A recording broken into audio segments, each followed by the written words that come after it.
I want everybody to find out who the family is in Birmingham. I saw the grandmother's interview today because that's who I'm really on my knees praying for. I'm praying for the kids that did not survive the gunshot wounds. I'm praying for the kid, the 8-year-old in Atlanta that did not survive the gunshot wound. I'm praying for all of the victims in Chicago, all the victims in Baltimore, in South Florida, in D.C., and Arkansas, and Kentucky, and in Texas, all over the country.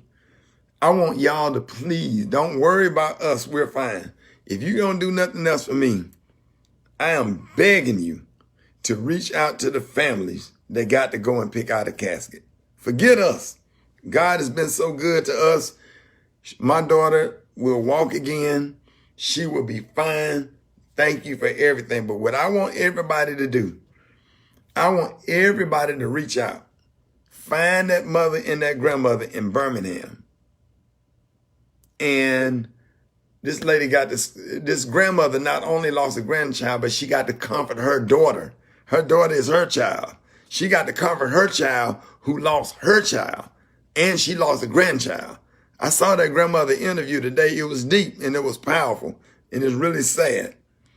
If you find that grandmother today, or find out who she is, or the parents of that family in Atlanta, those are the two cases I know about, or anybody that got killed this weekend that had a child to die, whether it's from sickness or whatever. Let's find families this weekend and let's put our arms around people that got to go and bury their loved ones. That's what I really need. That's what my daughter and I would like. We appreciate your phone calls and your prayers, but it's not about us. We want you to reach out to those that's probably won't be able to sleep tonight, probably have not slept since they child, probably have not ate a full meal. I just feel bad for these people. You know, a lot of time, man, I watch a lot of victims and people that got to go and bury their kids or whatever. Then they have to go and figure out how they're going to bury their kids and go through the process of getting ready for a funeral and got to go pick out a suit or a dress and write an obituary. That's who I cried about this morning. My daughter is fine. I'm fine. My mother is here. We are all in Houston, Texas. We are fine. But God bless that grandmother in Birmingham. And God bless that family in Atlanta that lost 2 8-year-olds. 2.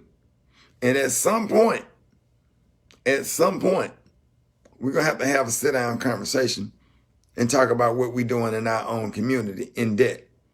So don't worry about us. You don't have to text. We're fine.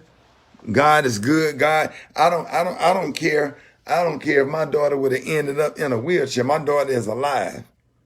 We are thankful and grateful and humble for God's grace and his mercy. And for us to be a family like we are, and 2 people out of a whole family are victims to gun violence. God is really good.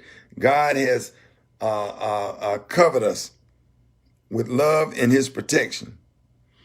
But for all of the family, that poor grandmother, I saw that interview today, man, it tore me up. That poor grandmother that's sitting there explaining to the news how she got to comfort her. Don't call my phone, whoever that was. How she got to comfort her daughter is just absolutely sad. Sad. I am tore up about it.